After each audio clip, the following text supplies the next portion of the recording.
সঞ্চালক মহোদয় সকলকে অ্যাড্রেস করেছেন, আর আড্ডাতে আসলে অ্যাড্রেস করলে সময় যাবে। আমি প্রাথমিকভাবে দু একটি জাস্ট চিন্তার খোরাক দিয়ে তারপরে আবার হয়তো সকলের কথা শুনে আবার শেষ বলব।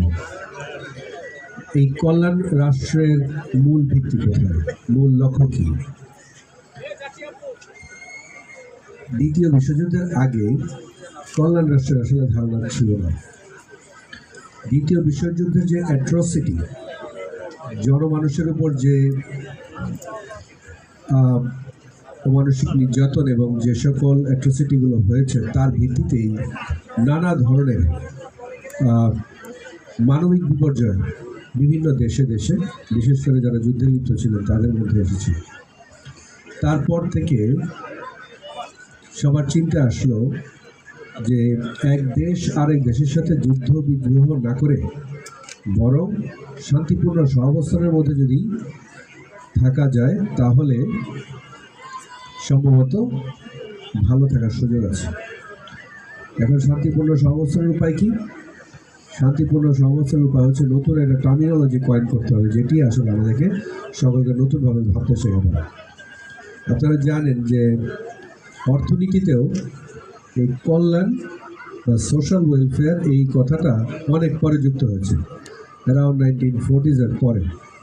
40s পরে বলতে অ্যারাউন্ড 1950s, যখন আসলে কোল্ড ওয়ার চলে, ফেজ 2, সেই সময়টাতে। এই সময়ে যখন সোশ্যাল ওয়েলফেয়ার বা সামাজিক কল্যাণের বিষয়টি আসলো, তখন সবাই বললেন যে ফাইন, রাষ্ট্র আসলে মুনাফা, ধন সম্পদ এগুলো ম্যাক্সিমাইজ করবে না, রাষ্ট্র আসলে ম্যাক্সিমাইজ করবে ওয়েলফেয়ার, কল্যাণ, মানুষের কল্যাণ। তারপর থেকে এই ধারণা নানাভাবে বিকশিত হয়েছে। এখন তো এটি গভর্নেন্সে একটি আলাদা পাঠ্যক্রম হিসেবে এসেছে।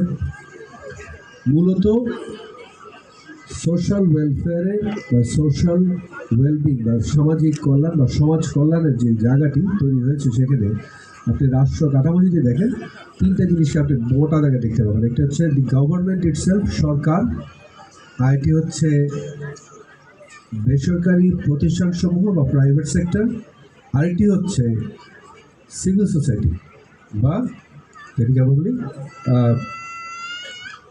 সুশীল সমাজ। এই তিনটি দপ্তরের মধ্যে বা তিনটি ভাগের মধ্যে ব্যবসা যারা করেন বা প্রাইভেট সেক্টরে যারা আছেন, তাদের প্রধান লক্ষ্য হচ্ছে প্রফিট ম্যাক্সিমাইজেশন। কিন্তু প্রফিট ম্যাক্সিমাইজ করতে গিয়ে, মুনাফা সর্বোচ্চ করতে গিয়ে মানুষের উপর যে চাপটা পড়ে, শ্রমিকদের উপর যে চাপটা পড়ে, ক্রেতাদের উপর যে চাপটা পড়ে, ভোক্তাদের উপর যে চাপটা পড়ে, এটিকে প্যাসিফাই করার জন্য, এটিকে কন্ট্রোল করার জন্য, সকলের জন্য একটি সহনীয়, নমনীয় একটি পরিবেশ তৈরি করার জন্য বাকি দুটি অর্গানাইজেশন খুব ভালোভাবে কাজ করে। একটি হচ্ছে গভর্নমেন্ট, আর একটি হচ্ছে সুশীল সমাজ। সুশীল সমাজ সবসময় ভয়েস রেজ করে যে আমার এটা দরকার, আমার সেটা দরকার। আর গভর্নমেন্ট এই আলোকে নানা ধরনের পলিসি মেকানিজম তৈরি করে এবং পলিসি ইমপ্লিমেন্টেশনের জন্য নানা ধরনের মেকানিজম তৈরি করে।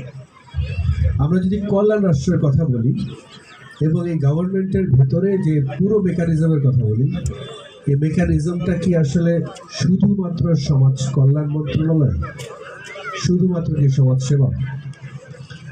এটি তার থেকে অনেক বড়। আজকে আমরা যে কল্যাণ রাষ্ট্রের কথা বলছি, এই প্রেক্ষিত, এই সারফেসটা আরও অনেক বড়।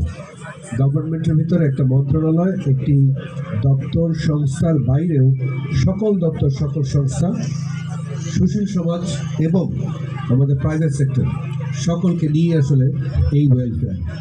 তা না হলে শুধুমাত্র অনেক বড় একটা গাড়ি, অনেক বড় একটা প্লেন যদি আপনি একা একা ঠেলে এগিয়ে নেওয়ার চেষ্টা করেন, তাহলে যে ফল হবে সেই হবে।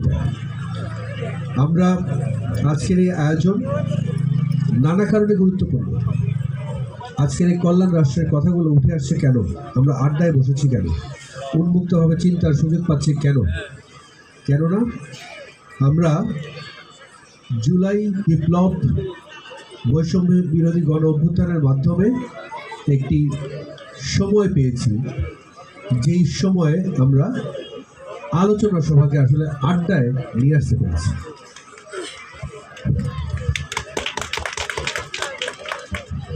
এই যে সরকারের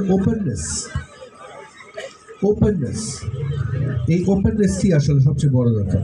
মুক্ত চিন্তা এবং মুক্ত ভাবনা এবং মুক্ত কণ্ঠে তার প্রকাশ, এর মাধ্যমেই রচিত হবে আমাদের আগামী দিনের কল্যাণ রাষ্ট্র। কল্যাণ রাষ্ট্রের অন্যতম ভিত্তি হচ্ছে আপনার যেটি ভাবনা, আপনার যেটি দাবি, সেটি আপনি যদি ন্যায্য হয় তাহলে আপনি সাহসের সাথে এটি মুক্ত কণ্ঠে প্রকাশ করতে পারবেন। এটি হচ্ছে কল্যাণ রাষ্ট্রের মূল ভাবনা।